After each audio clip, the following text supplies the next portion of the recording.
السلام علیکم ورحمۃ اللہ وبرکاتہ۔ اعوذ باللہ السمیع العلیم من الشیطان الرجیم من ہمزہ ونفخہ ونفثہ۔ بسم اللہ الرحمن الرحیم۔ طاسیم میم تلک آیات الکتاب المبین لعلک باخع نفسک الا یکونوا مؤمنین إن نشأ ننزل عليهم من السماء آية فظلت أعناقهم لها خاضعين وما يأتيهم من ذكر من الرحمن محدث إلا كانوا عنه معرضين فقد كذبوا فسيأتيهم أنباء ما كانوا به يستهزئون۔ محترم سامعین کرام، سورۃ الشعراء ابھی آپ کے سامنے الحمدللہ اس سورۃ کریمہ کا آغاز ہو رہا ہے۔ جیسا کہ کل اللہ کے توفیق سے آپ کے سامنے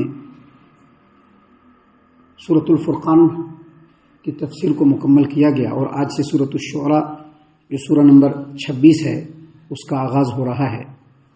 یہ جو سورۃ کریمہ ہے یہ مکی سورتوں میں سے ایک سورت ہے، اور اللہ تبارک و تعالیٰ نے اس سورۃ کریمہ کے آغاز میں فرمایا طاسیم میم۔ تو یہاں پر سمجھ لیجیے کہ جو طاسیم میم ہے یہ عربی گرامر کے حساب سے حروف مقطعات میں سے ہے، جس کو شرعی اصطلاح میں، تفسیر کے اصول کی اصطلاح میں اس کو کہتے ہیں حروف مقطعات۔ حروف مقطعات کے بارے میں اس سے پہلے بتلایا جا چکا ہے کہ یہ ایسے حروف ہوتے ہیں جو الگ الگ پڑھے جاتے ہیں، اور یہ اللہ تبارک و تعالیٰ کی طرف سے نازل شدہ ہے۔ ان حروف کے معانی کے بارے میں کسی کو کچھ بھی معلوم نہیں، جیسا کہ مفسرین نے جو اس سلسلے میں باتیں بیان کی ہے اس کا جو راجح بات ہے وہ یہی ہے کہ طاسیم میم یا اس طرح کی جو حروف مقطعات صورتوں کے آغاز میں اللہ تبارک و تعالیٰ نے نازل فرمایا، مثال کے طور پر الف لام میم، یا پھر الف لام را، یا پھر کاف یا عین صاد، یا آگے آپ کے سامنے حامیم آئے گا، یا حامیم عین سین قاف۔ یہ جو حروف مقطعات ہے اس کے معنی اور مفہوم کو صرف اللہ جانتا ہے، اور اس حروف مقطعات کو، ان حروف مقطعات کو نازل کرنے کا جو مقصد ہے وہ یہی ہے کہ لوگوں کے سامنے یہ بات واضح ہو جائے کہ یہ جو قرآن ہے یہ کسی انسان کا کلام نہیں ہے۔ اگر کسی انسان کا یہ دعویٰ ہے کہ یہ انسان کا کلام ہے یا مخلوق نے اس کو اپنے سے بنایا ہے، تو یہ لوگ بھی عربی زبان کو جاننے والے ہیں، بڑے مہارت رکھتے ہیں۔ آپ کو تو معلوم ہے انسان ہر دور میں عربی زبان پہ مہارت رکھتا ہے، رکھ رہا ہے اور رکھا بھی ہے۔ آج کے زمانے میں عرب کے آدمی سے زیادہ جو ہے عجم کے بہت سارے لوگ ہیں جو عربی زبان کے اوپر بڑی زبردست گرفت رکھتے ہیں، عربی زبان کو بالکل پی چکے ہیں وہ لوگ۔ تو اللہ تبارک و تعالیٰ نے یہاں پر چیلنج دیا ہے کہ اگر تم اس قدر عربی زبان کے جاننے والے اور کہتے کہ یہ کلام جو ہے وہ اللہ کا نہیں ہے، تو اس کے معنی اور مفہوم کو بتلا کے دکھلاؤ، کیونکہ اس میں بھی وہی حروف ہیں جو تم ہر دن بولا کرتے ہو۔ تو یہ حروف مقطعات ہے۔ اللہ تبارک و تعالیٰ نے حروف مقطعات کے بعد فرمایا تلک آیات الکتاب المبین، یہ وضاحت کرنے والی کتاب کی آیات ہیں، یہ وضاحت کرنے والی کتاب کی آیات ہیں۔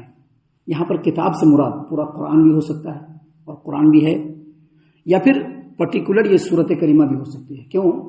کیونکہ قرآن کریم کی ہر سورت معنی مفہوم کے اعتبار سے، دعوت و تبلیغ کے اعتبار سے، اللہ تبارک و تعالیٰ کے پیغام کو پہنچانے کے اعتبار سے بالکل جامع ہے۔ ہر سورت، آپ جس سورت کو بھی اٹھا کر کے دیکھیں گے، اس پر غور و فکر کریں گے تو پتہ چلے گا کہ اللہ تبارک و تعالیٰ نے ان سورتوں میں جامع انداز میں اپنی توحید کو بیان کر دیا ہے، دین اسلام کو بیان کر دیا ہے، لوگوں کی نصیحت کر دی ہے۔ لہٰذا یہاں پر کتاب سے مراد قرآن کریم بھی ہو سکتا ہے، قرآن کریم کی تمام صورتیں بھی ہو سکتی ہے، یا پرٹیکولر یہ صورت بھی ہو سکتی ہے۔ یہاں پر اللہ تبارک و تعالیٰ نے بتلایا تلک آیات الکتاب المبین، یہ وضاحت کرنے والی کتاب ہے، کتاب کی آیات ہے۔ اس کا مطلب یہ ہے کہ یہ جو آیتیں یا قرآن کریم کی جو آیتیں پڑھ کر کے سنائی جاتی ہیں، ان آیتوں کے اندر کوئی پیچیدگی نہیں ہے، کوئی بھی آدمی سمجھ سکتا ہے اس کو۔ یہ نہیں کہ صرف علماء ہی سمجھیں گے، نہیں، کوئی بھی سمجھ سکتا ہے۔ سمجھنے کا یا سمجھانے کا طریقہ ہونا چاہیے۔ اگر سمجھنے سمجھانے کا طریقہ بالکل صحیح ہے اور آدمی اس پر غور و فکر کر رہا ہے، نیت بالکل صاف ہے، تو قرآن کریم کی ہر آیت کا مفہوم انسان آسانی سے سمجھ سکتا ہے۔ اور اللہ نے جو فرمایا یہاں پر تلک آیات الکتاب المبین، یہ وضاحت کرنے والی کتاب کی آیات ہیں، جس سے اللہ تبارک و تعالیٰ نے یہ بھی بتلا دیا لوگوں کو کہ یہ جو کتاب ہے اور کتاب کے اندر جو آیات ہیں یہ کسی انسان کی طرف سے نہیں بلکہ اللہ کی طرف سے نازل ہے۔ سامعین کرام، ان باتوں کو بیان کرنے کے بعد اللہ تبارک و تعالیٰ نے فرمایا لعلک باخع نفسک الا یکونوا مؤمنین، اے نبی کریم صلی اللہ علیہ وسلم اگر یہ لوگ ایمان نہیں لاتے ہیں تو اس غم میں شاید آپ اپنے آپ کو ہلاک ہی کر لیں گے۔ ہمارے پیارے رسول صلی اللہ علیہ وسلم رحمت للعالمین، پوری دنیا کے لیے رحمت، ہر مخلوق کے لیے رحمت، پوری تفصیل ہے اس کی، لیکن یہاں پر یہ بتلانا ہے کہ اللہ کے رسول صلی اللہ علیہ وسلم لوگ جو ایمان نہیں لا رہے تھے، دین اسلام پر نہیں آ رہے تھے، اسلام کو قبول نہیں کر رہے تھے، اس کے لیے نبی کریم صلی اللہ علیہ وسلم بہت زیادہ پریشان رہتے تھے، بہت زیادہ غمگین رہتے تھے۔ اللہ تبارک و تعالیٰ نے یہاں پر فرمایا کہ نبی اگر یہ لوگ ایمان نہیں لاتے تو شاید اس غم میں آپ اپنے آپ کو ہلاک کر لیں گے۔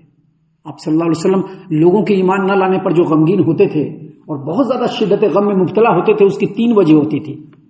اس کی 3 وجہ ہوتی تھی۔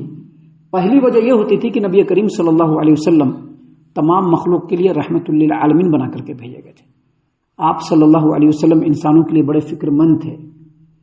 آپ صلی اللہ علیہ وسلم یہ جانتے تھے اور جانتے تھے، اور یہ بات بالکل حق ہے کہ نبی کریم صلی اللہ علیہ وسلم یہ جانتے تھے کہ میں جو دعوت لے کر کے آیا ہوں، جو دین لے کر کے آیا ہوں، جو قرآن کریم میرے اوپر نازل ہو رہا ہے، اگر لوگ اس کے اوپر ایمان نہیں لائیں گے تو اس کا نتیجہ کیا ہوگا؟ یہ لوگ سیدھے جہنم کے اندر جائیں گے اور وہاں کے عذاب کو یہ لوگ برداشت نہیں کر پائیں گے۔ اس غم سے نبی کریم صلی اللہ علیہ وسلم اندر ہی اندر گھلتے رہتے تھے۔ یہ پہلی وجہ ہے۔ دوسری وجہ مفسرین نے بیان کیا ہے وہ یہ کہ انسان جب کوئی کام کرتا ہے اور کام کرتے کرتے اس کا اگر خاطر خواہ اس کو رزلٹ نہیں ملتا ہے، ابھی کوئی کام کر رہا ہے، کوشش کر رہا ہے، محنت کر رہا ہے اور اس کو رزلٹ نہیں مل رہا ہے تو دل میں تکلیف ہوتی ہے، پریشانی ہوتی ہے کہ میں اتنا محنت کر رہا ہوں لیکن پھر بھی جو ہے پریشانی ہو رہی ہے، نہیں بات بن رہی ہے، کام کمپلیٹ نہیں ہو رہا ہے، تو انسان بہت زیادہ پریشان ہوتا ہے۔ اب نبی کریم صلی اللہ علیہ وسلم اپنے قوم کے لوگوں کے درمیان لگاتار دین اسلام کو پیش کر رہے ہیں، اسلام کی بلندی چاہ رہے ہیں کہ ان کے قوم کے لوگ، ان کے علاقے کے لوگ، ان کے گاؤں کے لوگ، ان کے بستی کے لوگ، مکہ کے لوگ ایمان قبول کر رہے ہیں، لیکن وہ ایمان قبول نہیں کر رہے ہیں، ان کی کوششوں کا کوئی نتیجہ برآور نہیں ہو پا رہا ہے، تو نبی کریم صلی اللہ علیہ وسلم اس غم میں گھلتے رہتے تھے۔ یہ دوسری وجہ۔ اور تیسری وجہ یہ کہ نبی کریم صلی اللہ علیہ وسلم اس لیے بھی پریشان رہتے تھے کہ مسلمان بہت ہی کم تعداد میں تھے، مٹھی بھر مسلمان تھے، اور مسلمانوں کے اوپر ہر اعتبار سے ظلم و ستم کو لوگوں نے جاری رکھا ہوا تھا۔ آپ صلی اللہ علیہ وسلم کو اس بات کا غم تھا کہ جیسے ہم لوگوں میں اسلام پیش کر رہے ہیں، اگر یہ لوگ اسلام کو قبول کر کے مسلمان بن جائیں گے تو دوسرے مسلمانوں کو تقویت پہنچے گی، اور جو ظلم کا جو طریقہ لوگوں میں رائج ہو چکا ہے یہ ذرا کم ہو جائے گا، مسلمان ذرا راحت کی سانس لیں گے۔ اور اگر ایسا نہیں ہوا تو دوسری صورت میں کیا ہوگا؟ مسلمانوں کے اوپر ظلم و زیادتی کا سلسلہ جو ہے وہ جاری رہے گا۔ اس لیے نبی کریم صلی اللہ علیہ وسلم بہت زیادہ غمگین رہتے تھے کہ لوگ ایمان کیوں نہیں لاتے ہیں۔ اللہ تبارک و تعالیٰ نے اپنے پیارے رسول صلی اللہ علیہ وسلم کو مخاطب کرتے ہوئے کہا لعلک باخع نفسک الا یکونوا مؤمنین، اے نبی کریم صلی اللہ علیہ وسلم اگر یہ لوگ ایمان نہیں لاتے تو آپ اس غم میں شاید اپنے آپ کو ہی ہلاک کر لیں گے۔ آپ کو غم کرنے کی ضرورت نہیں ہے، آپ کا کام جو ہے وہ آپ تو کر رہے ہیں، آپ لوگوں تک دین کی بات پہنچا رہے ہیں، آپ لوگوں کے سامنے قرآن کریم تلاوت کر کے لوگوں کو سنا رہے ہیں، اس کے معنی اور مفہوم کو لوگوں کے سامنے بیان کر رہے ہیں۔ جو رسالت کی ذمہ داری آپ کے اوپر دی گئی ہے اے نبی کریم صلی اللہ علیہ وسلم، آپ اس ذمہ داری کو بھلی بھانتی ادا کر رہے ہیں۔ اب وہ لوگ ایمان لا رہے ہیں کہ نہیں لا رہے ہیں اس کے بارے میں آپ کو غم کرنے کی ضرورت نہیں ہے۔ آپ کا کام بس اتنا ہے کہ جو کام آپ کا ہے وہ کرتے ہوئے چلے جائیے۔ سامعین کرام، اس کے بعد اللہ تبارک و تعالیٰ نے مزید سمجھایا۔ کیا سمجھایا اللہ تبارک و تعالیٰ نے؟ ان نشأ ننزل علیہم من السماء آیۃ فظلت اعناقهم لها خاضعین۔ اے نبی کریم صلی اللہ علیہ وسلم اگر ہم چاہتے تو ان لوگوں کے اوپر آسمان سے کوئی ایسا معجزہ اتار دیتے جس کے آگے ان کی گردنیں جھک جاتی۔ مطلب کیا ہے؟ مطلب یہ ہے کہ اللہ تبارک و تعالیٰ نبی کریم صلی اللہ علیہ وسلم کو تسلی دیتے ہوئے کہہ رہا ہے کہ ان لوگوں کو اگر مسلمان بنانا ہو تو اللہ تبارک و تعالیٰ کے لیے کوئی بڑی بات نہیں۔ اللہ تعالیٰ کوئی ایسا معجزہ نازل کر دے گا جس کو دیکھ کر کے سب کی گردن جھک جائے گی، سارے لوگوں کے دل کی دنیا بدل جائے گی۔ لیکن اللہ تبارک و تعالیٰ کو ایسا ایمان مقصود نہیں ہے۔ اللہ تبارک و تعالیٰ نے انسان کو انسان بنایا ہے، انسان کے اندر سوچ ہے، فکر ہے، ہر چیز ہے۔ اللہ تبارک و تعالیٰ کی مشیت اور اللہ تبارک و تعالیٰ کی سنت یہ ہے کہ لوگوں کے سامنے اللہ کی بات کو پیش کر دیا جائے، ان کے اوپر زور زبردستی نہ کیا جائے، ان کے سامنے باتوں کو پیش کر دینے کے بعد اب ان کے اوپر چھوڑ دیا جائے کہ وہ اپنے عقل اور تمیز کو کتنا کام میں لا کر کے ان باتوں کو سمجھ کر کے اس پر عمل کر رہے ہیں، کیونکہ یہ دنیا جو ہے یہ آزمائش ہے، امتحان گاہ ہے، یہاں پر کسی کو زبردستی نہیں ہے۔ ان کے سامنے دین پیش کر دیجئے، اگر وہ اپنے عقل کو سامنے لا کر کے وہ ایمان کو قبول کر لیتے ہیں تو ان کی کامیابی، اگر وہ نہیں کرتے تو ان کی ناکامی۔ انسان کو انسان بنا کر کے پیدا کیا گیا، جانور بنا کر کے پیدا نہیں کیا گیا۔ جانور کا کام کیا ہے؟ اللہ تبارک و تعالیٰ کے حکم کے آگے ہمیشہ جھکا ہوا ہے، جیسا اللہ چاہ رہا ہے جانور ویسے ہی کر رہے ہیں، لیکن انسان کے ساتھ ویسا معاملہ نہیں ہے۔ انسان کو اللہ تبارک و تعالیٰ کے لیے، اللہ تبارک و تعالیٰ کے لیے جو ایمان اللہ کو مطلوب ہے وہ یہ کہ وہ انسان کے اختیار سے اس کے اندر ایمان اور عمل آئے۔ آپ کا کام ہے سمجھاتے رہنا، بتاتے رہنا، لوگوں کو راہ راست پر لاتے رہنا۔ سامعین کرام، ان باتوں کو بیان کرنے کے بعد اللہ تبارک و تعالیٰ نے آگے مزید کہا، وَمَا يَأْتِهِم مِّن ذِكْرٍ مِّنَ الرَّحْمَٰنِ مُحْدَثٍ إِلَّا كَانُوا عَنْهُ مُعْرِضِينَ، ان کے پاس رحمان کی طرف سے جو کوئی بھی نصیحت آتی ہے تو اس سے یہ لوگ منہ موڑ لیتے ہیں۔ ایک بات ہمیشہ یاد رکھیے گا، انسان کی فطرت ہے، انسان کی فطرت ہے، انسان سے بڑا ناشکرا اس روئے زمین پر کوئی نہیں ہے۔ انسان کو اگر ہدایت کی طرف بلایا جائے تو بڑی مشکل سے آتا ہے، اور اگر گمراہی کی طرف بلایا جائے تو فوراً اس مان لیتا ہے۔ اللہ نے یہاں پر فرمایا ہے کہ ان لوگوں کے پاس جب بھی رب کی طرف سے کوئی نشانی آتی ہے، کوئی نصیحت آتی ہے تو اس نصیحت سے یہ لوگ منہ موڑ لیتے ہیں۔ لہذا اللہ تبارک و تعالیٰ نے یہاں پر فرمایا ہے کہ ان کے لیے بس اتنی ہی بات ہے کہ ان کے سامنے جو ہے کائنات میں بکھری ہوئی نشانیوں کو پیش کیا جائے کہ یہ آسمان کیسا ہے، اللہ نے زمین کو کیسے بنا دیا، کیسے سورج اور چاند ستارے ہیں، یہ تمام چیزیں اللہ تعالیٰ قرآن کریم میں بیان کر رہا ہے۔ لیکن جب بھی اللہ تبارک و تعالیٰ کوئی نصیحت بیان کرتے ہیں اور محمد عربی صلی اللہ علیہ وسلم ان کے سامنے کوئی نصیحت پیش کرتے ہیں تو وہ لوگ اس سے منہ موڑ لیتے ہیں۔ اللہ نے آگے مزید فرمایا، فَقَدْ كَذَّبُوا فَسَيَأْتِهِمْ أَنبَاءُ مَا كَانُوا بِهِ يَسْتَهْزِئُونَ، یہ لوگ تو جھٹلا ہی چکے ہیں، تو اب جلد ہی ان باتوں کی حقیقی خبر ان کو مل جائے گی، اب جلد ہی ان باتوں کی حقیقی خبر ان کو مل جائے گی جن کا یہ مذاق اڑایا کرتے تھے۔ جھٹلا تو چکے ہیں، لیکن اب ان کو ان باتوں کی خبر مل جائے گی جن کو یہ جھٹلایا کرتے تھے، جن کا یہ مذاق اڑایا کرتے تھے۔ سامعین کرام، یہاں پر اس آیت کریمہ میں اللہ تبارک و تعالیٰ نے محمد عربی صلی اللہ علیہ وسلم کو اور تمام انسانوں کو مخاطب کر کے کہا، کیا کہا کہ مکہ والوں کے سامنے اللہ تبارک و تعالیٰ نے دین اسلام کو پیش کر دیا، توحید کو پیش کر دیا، نبی کریم صلی اللہ علیہ وسلم اللہ کے رسول ہیں وہ بتلا دیا۔ اب ان باتوں کو وہ لوگ اس پر ایمان نہیں لائے بلکہ جھٹلا کر کے نبی صلی اللہ علیہ وسلم کا مذاق اڑایا، اسلام کا مذاق اڑایا، قرآن کا مذاق اڑایا۔ تو اللہ نے یہاں پر بتلایا ہے کہ ان قریب ان لوگوں کو معلوم چل جائے گا کہ کس بات کا یہ مذاق اڑاتے تھے۔ ان قریب ان لوگوں کے ساتھ بھی وہی حال ہوگا جو اس سے پہلے نبیوں کے ساتھ جن لوگوں نے کیا۔ یہ سورۃ الشورى ہے، اس